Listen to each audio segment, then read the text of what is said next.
ولا حد جاي اليوم يدافع. ولا ودي استذكر لما اتى الفالي لم ننتظر من احد انه يقول لنا تعالوا زايدوا في الامر، وانا ودي اذكرها لكن انا رديتها بس لاني انا في اخوي فواز ارى فيه الحماس.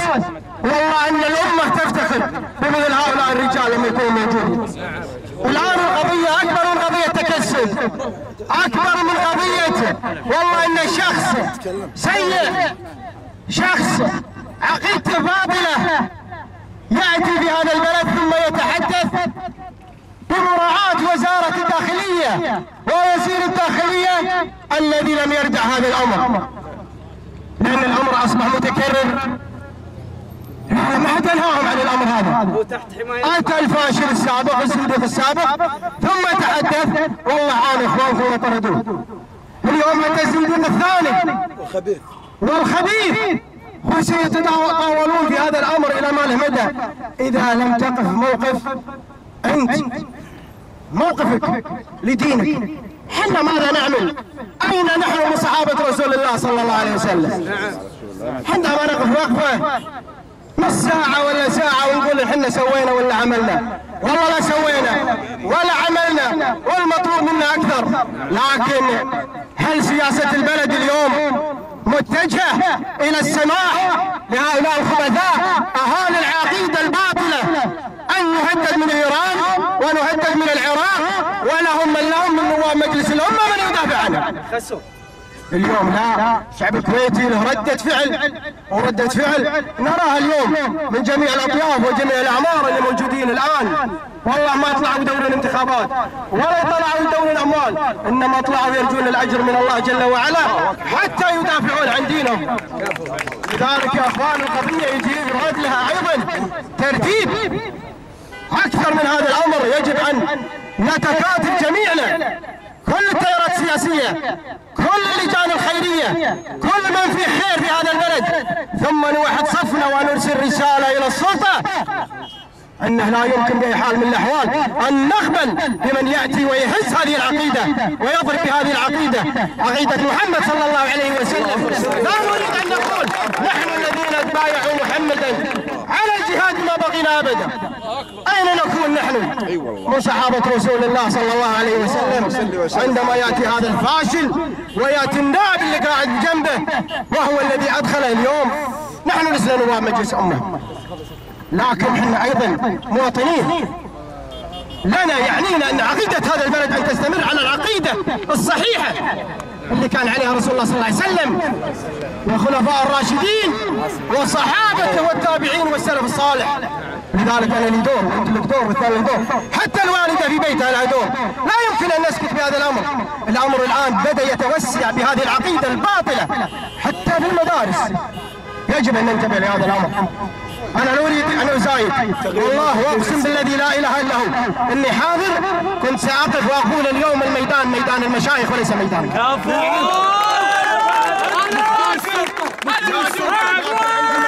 قدم لي الأخ وهو أخوي وعزيز، أردت إلا أن يكون لي لعل الله أن أكون أصبت في هذا الأمر ويواجهنا ويواجهكم على هذا التواجد، ونحن معكم فيما تريدونه ما دام إن النوايا سليمة لحفظ هذه العقيدة فنحن معكم. الله يجزاكم خير ويجعل في ميزان أعمالكم. وأنا أعتقد معلش قد أكون متشائم أنها لن تكون المرة الأخيرة أن نجتمع على أمر مثل هذا. أعتقد إن شاء الله ما أكون متشائم. بس الترتيب من التراب من أجل رسول الله صلى الله عليه وسلم. محامي بين وازن بحق بس الجزئية السريعة. تفضل. يا اخواني انا قبل شوي تحدثت لكم وقبل كان يمكن ما حد موجود كان اقل من هالجمعه الطيب. احنا اتفقنا قبل قليل ان راح اخواني احنا اتفقنا قبل قليل في كلمتي قبل شوي قبل تجون اكثر من الاخوه ان راح نرفع دعوه على صاحب الحسينيه اللي اسمها عقيل بن مسلم موجوده بسلوى، وراح نرفع دعوه على هذا الزنديق حتى يكون مطارد سواء كان مثل الكويت او اذا اخذنا عليه احكام غيابيه يكون مطارد الانتربول مطلوب بدوله العلم. احنا يا اخوان احنا ما نترجى للنظام انهم يقيمون ويرفعون، لان طول عمرهم تعلمونا على الخذلان، طول عمرهم تعلمونا فقط المطالبات السياسيه اللي تهم مصالحهم. ولكن يا اخوان هذه مطالبات عقيده، مطالبات ديننا، لابد ان نقف وقفه رجل واحد. وابشروا يا اخوان كما انتصرنا قبل رسول الله صلى الله عليه وسلم وانتصرنا للرسول صلى الله عليه وسلم من ناصر الأمم الخبيث، وكما انتصرنا للرسول صلى الله عليه وسلم من حمد النقي سننتصر للرسول صلى الله عليه وسلم في هذه الواقعة بإذن الله.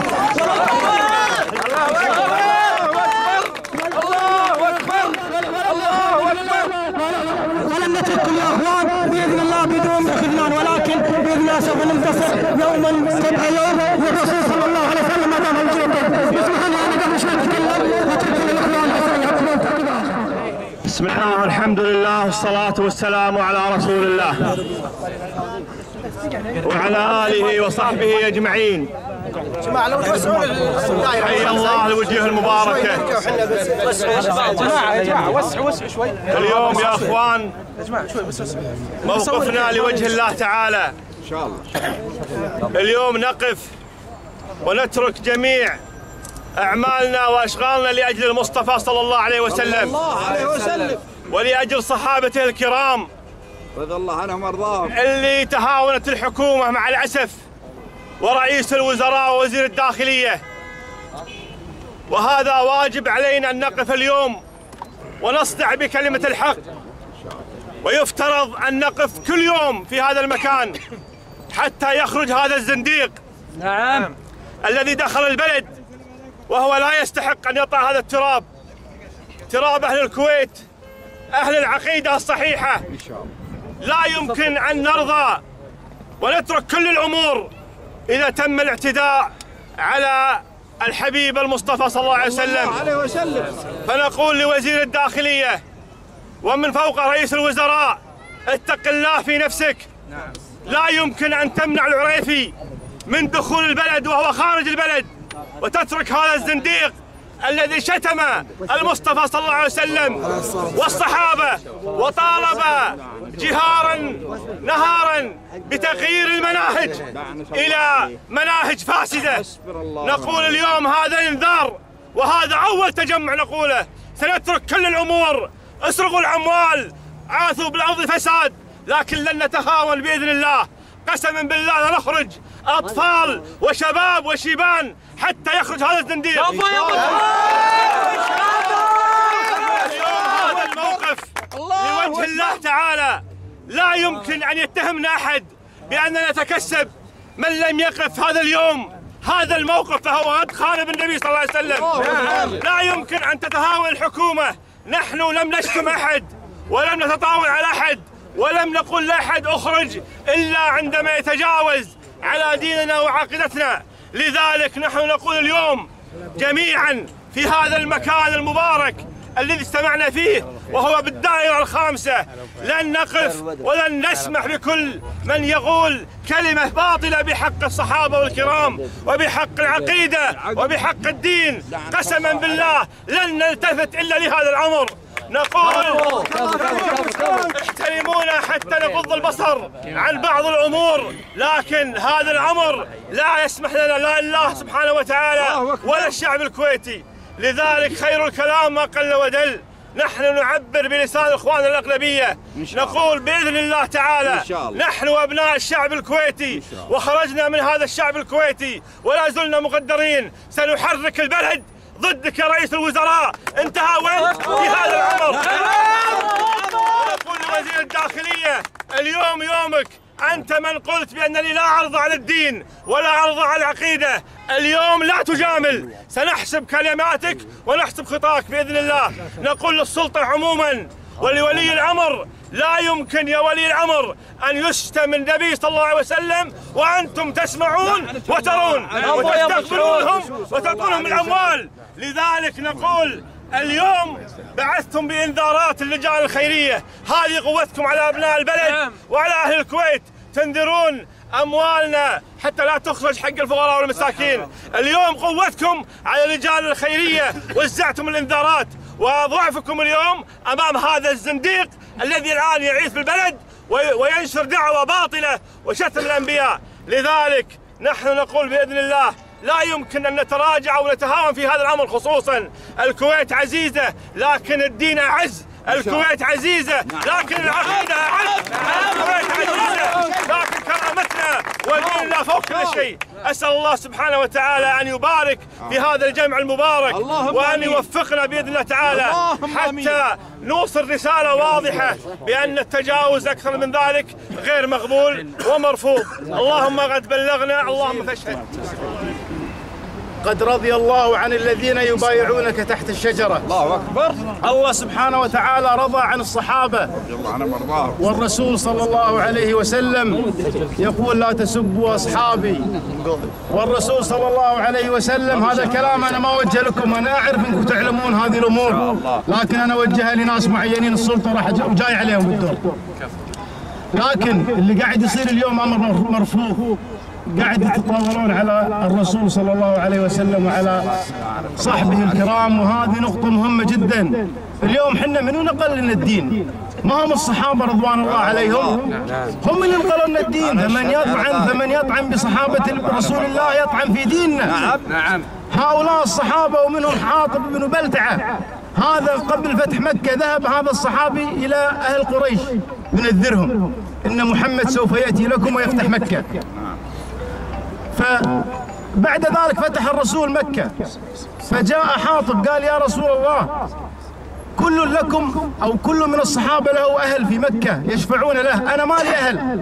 فالصحابة زعلوا على حاطب بن بلتعة، فايش قال الرسول صلى الله عليه وسلم؟ حاطب من أهل بدر وقد غفر الله لأهل بدر. الله أكبر. احنا اليوم ما نقبل، نعم نفتخر ونتشرف ونتقرب إلى الله سبحانه وتعالى في حب أبو بكر وعمر وعثمان وعلي، ولا نقبل. لذلك أنا رسالتي ما هي لي وزير الداخلية لأنه مغلوب على أمره، ولا هي جابر المبارك، رسالتي لأمير البلاد الأمير كما عودتنا أن إذا ضربت الوحدة الوطنية تطلع وتكلم وتقول هذا خط أحمر. يا سمو الأمير أنت مساءل أمام الله سبحانه وتعالى وأمام الشعب، يجب أن يكون لك موقف. لا نقبل كل مرة تطلع وتتحدث وترفض ضرب الوحدة الوطنية. اليوم يضرب الدين برجال الدين. لذلك يمكن حنا اليوم جينا بنوصل صوتنا ونوصل رسالتنا، لكن القادم صعب. حنا ما نزايد في دفاعنا عن الرسول وعن الصحابة، كل واحد منا ما يزايد في أي قضية إسلامية. لذلك لا تلومون الناس. اليوم جنبي رجل بمقام والدي، الشيبان الكبار الكل مستاء. أنت اليوم ما تتكلم عن سياسة وغير سياسة، أنت تتكلم عن الدين. لذلك هذه رسالة نتمنى أن تتجاوبون معها. جزاكم الله خير. صلى الله عليه وعلى آله وصحبه ما تعاقب الليل والنهار إلى يوم الدين. أما بعد أيها الأحبة، أما رجال الدين فلا يضربون الصحابة، هؤلاء رجال زنادقة، هؤلاء قد برئت منهم ملة الإسلام. الله يلعنهم. قال جل وعلا من نصدق الله جل وعلا أم هؤلاء الذين يطعنون في الصحابة؟ لا شك أن كلام الله أحق وأدوم. قال جل وعلا رضي الله عن المؤمنين، وقال رضي الله عنهم ورضوا عنه. ولذلك الصحابة مرضي عنهم، أعزاء في حياتهم وأعزاء بعد موتهم، ونحن هنا أحفاد لهم نذود عنهم وندافع عنهم، ونقول إن كان شيخ قد أخذ يهذو بالكلام لا يعي ما يقول، فنقول له تبا لك أيها الشيخ الذي قد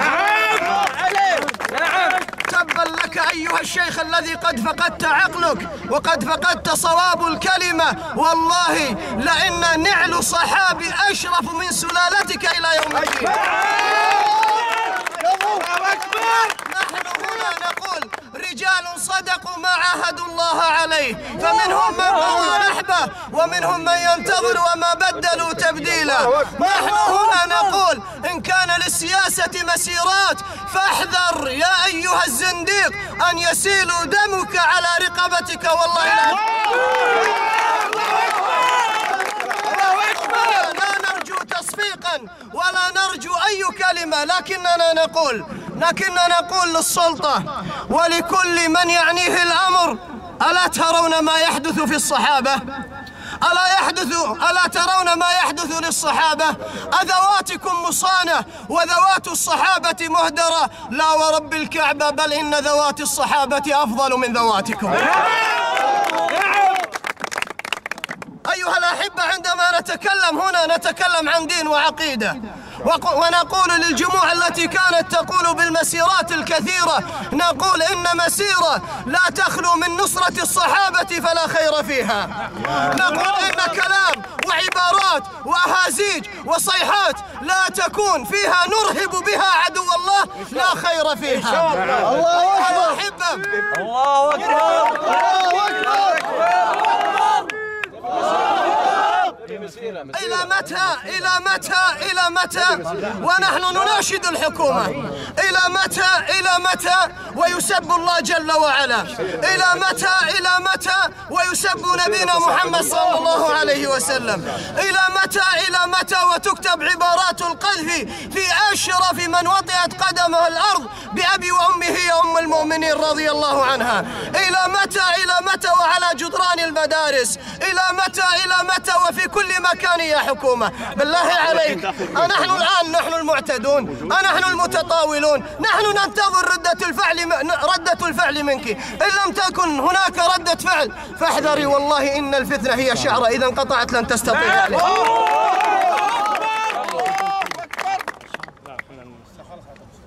قال النبي صلى الله عليه وآله وسلم: لا تسبوا أصحابي أيها الزنادقة، أيها المرتدون عن الدين، أيها الكفرة، أيها الفجرة، أيها المنافقون الجدد، أيها المتزندقون. اسمعوا، من يسب الصحابة هو زنديق، كبر شأنه أو قل شأنه، بل ليس له شأن. قال النبي صلى الله عليه وآله وسلم: لا تسبوا أصحابي فوالذي نفسي بيده.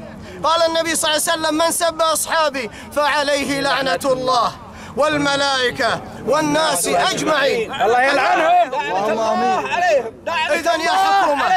إذن يا حكومة، كيف تقفين بين يدي الله جل جلاله وقد أنعم عليك بالأمن والأمان، وقد أنعم عليك بعدما كنا مشردين عدتم إلى الكراسي والأماكن؟ أهذا هو شكر النعم؟ أهذا هو شكر الله؟ أن يسب الله وأن يسب رسول الله وأن يسب الصحابة ثم لا يكون منك إلا السكوت؟ إن العين لتدمع وإن القلب ليحزن وإن على الدفاع عنكم ورب الكعبة إننا لمحتسبون.